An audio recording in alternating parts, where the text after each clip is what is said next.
Well, good morning. Here it is. It's Tuesday, and it's October the 11th. And obviously, if you're awake this morning and everything you survived your Monday. Sometimes Mondays are all about just surviving them. We seemingly kind of dread Mondays. And it's always good to get them out of the way. But anyway. I hope you're doing well this morning. Hope that you're ready for this new day of opportunity that God has given us, because every day is a gift from God. And anyway, this morning I want to share with you a devotional entitled "Trusting God When You Don't Understand." Uh, Many people, they ask God to guarantee their success before trying what He has asked them to do. But you see, that's not faith. You see, faith always requires risk. Faith means, that you obey even when, you don't understand. I mean, for example, forgiveness, it never seems like, really a good idea before you do it. But, it's one of the greatest tests of your faith. When someone hurts you, it may not feel right, to forgive that person. It may not appear just, but you see, forgiveness is always the right choice. I mean, regardless of whether you understand it or not. I mean, we always have to remember, God has forgiven us, and so we need to forgive others. But remember, remember when you were a kid, and your parents, they told you to do something that maybe it just didn't make sense to you. But now you can look back, with 2020 hindsight, and you can understand your parents' perspective. I've often done that in my life. That's how it works with God too. Faith is it's doing what's right, even when, it just seems absurd. Proverbs chapter 3, verse 5, it says, "Trust in the Lord with all your heart and do not rely on your own understanding." You never know the whole picture, but you see, God does. God sees the whole picture.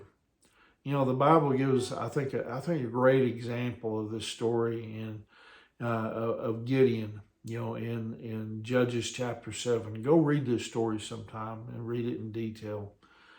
Gideon, like I said, I'm going to shorten the story up, but Gideon, he took 300 Israelites to battle 135,000 enemy soldiers. Now, the odds were 450 to 1.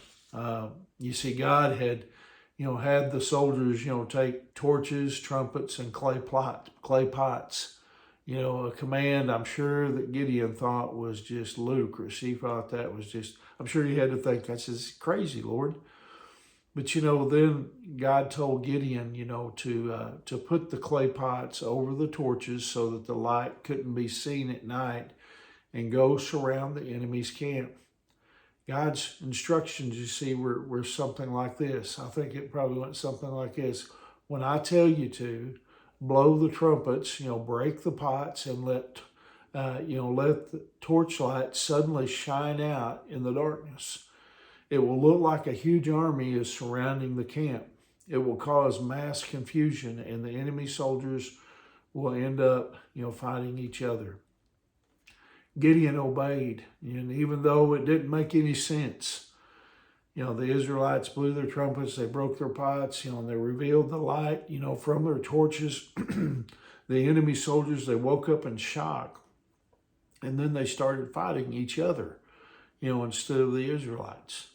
And so because Gideon did what God told him to do, even when it didn't, when he didn't understand it, the Israelites won the battle. God won the battle for him. Sometimes, God tells you to, do something that just appears foolish. Like going into battle, facing overwhelming odds. And we do that every day, believe it or not. As believers in Christ, we're facing an overwhelming odds every day. But you see, when you have faith, you'll obey God, even when you don't understand what he's asking you to do. You see, like Gideon and his soldiers, you can't live, by faith, without risk. But you see, God, he sees the big picture, with 2020 vision. And here's the deal. You can trust what he's asking you to do. And that's what we have to do as believers. We have to just trust, God, a God who sees everything, a God who can see what's ahead of us. But he wants us to have that faith to just step out and do what he asks us to do. And that's to take the gospel to a world that doesn't want to hear it, but we need to be willing to do that. And so anyway, I hope you'll have that opportunity today to just step out and trust God on faith and be obedient. Anyway, remember, Angie and I, we love you guys, and we're praying for you. And Lord willing, I'll see you tomorrow morning. God bless you.